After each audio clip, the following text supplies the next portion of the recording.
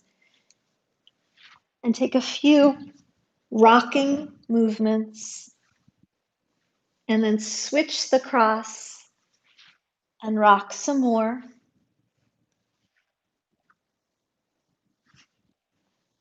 Until perhaps you find yourself up and seated.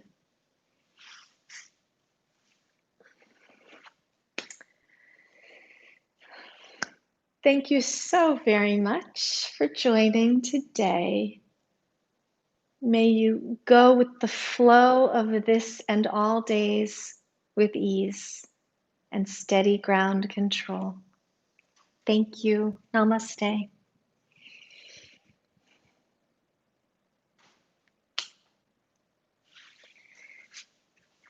As I'm signing off, I wanted to just let you all know during the Yoga Fest next week, August 31st through September 4th, we're going to take that week off from YouTube live streaming. So I hope you perhaps can join us for the Yoga Fest. And if not, you can watch some of our oldies but goodies on the old live streams. All right. Have a great day, everybody. Take good care. I'll see you soon.